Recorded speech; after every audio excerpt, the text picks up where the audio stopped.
आइए रुक करते हैं खबर की ओर। ग्रेटर नोएडा के कासना से बड़ी खबर, दहेजखोरी का खौफनाक चेहरा। बेटे के सामने पेट्रोल डालकर बहू को जिंदा जलाया। कासना थाना क्षेत्र के सिरसा गांव से दहेज प्रथा का हैवानियत भरा चेहरा सामने आया है। रूपबाज गांव की रहने वाली निक्की की शादी साल 2016 में विपिन से हुई थी। शादी में पिता ने दान दहेज के तौर पर स्कॉर्पियो कार समेत लाखों का सामान दिया था, लेकिन ससुराल वाले 35 लाख रुपए अतिरिक्त दहेज की मांग कर रहे थे। आरोप है कि मांग पूरी न होने पर पति और सास ने पेट्रोल डालकर निक्की को उसके ही मासूम बच्चे के सामने आग के हवाले कर दिया। चीख पुकार सुनकर मोहल्ले के लोग दौड़े, लेकिन तब तक निक्की गंभीर रूप से झुलस चुकी थी। अस्पताल ले जाने पर डॉक्टरों ने उसे मृत घोषित कर दिया।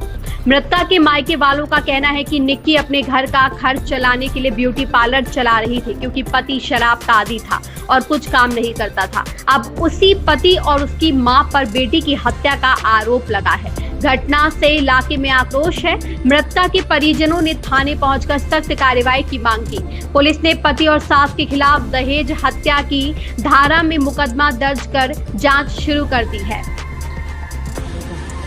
पहले हमारे साथ मारपीट हो रही थी, काफी दिन से हमें टॉर्चर करना जा रहा था कि तुम्हारी शादी में ये नहीं मिला, वो नहीं मिला, इतने पैसे लाओ, अपने घर से 36 लाख रुपए लाओ।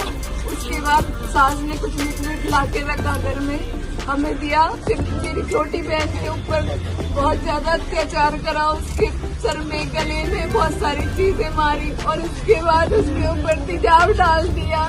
वहाँ पे हमारे बच्चे भी सब हमें कुछ भी नहीं कर पाई। मेरे साथ भी बहुत ज्यादा बदतमीजी करी इन लोगों ने।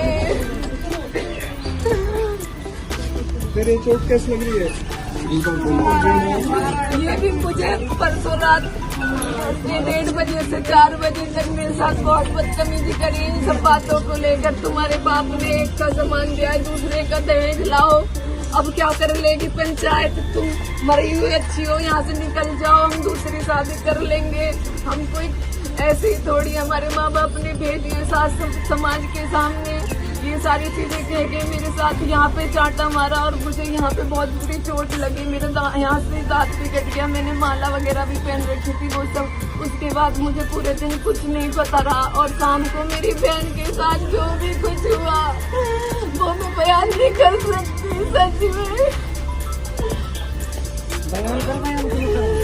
बयान ये है कि मेरी बहन के साथ इतनी बुरी दरिंदगी करी गई, इतना बुरा मारा उसे। मेरे बच्चे भी वहाँ पे देख रहे थे सारी चीजें। उसके बाद मारने के बाद उसके ऊपर वो जो लिक्विड लाए थे वो उसके ऊपर डाल दिया। मेरी बहन जल गई मेरी आंखों के सामने। मैंने उसे बचाने की कोशिश करी पर मेरी बहन को पता नहीं कौन हॉस्पिटल लेके गया, कौन नहीं। मैं उस स्थिति में नहीं बच पाई थी क्योंकि मैं बेहोश होके गिर गई थी।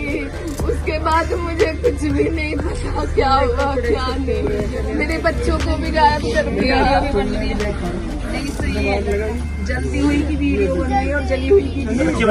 इस खबर में बस इतना।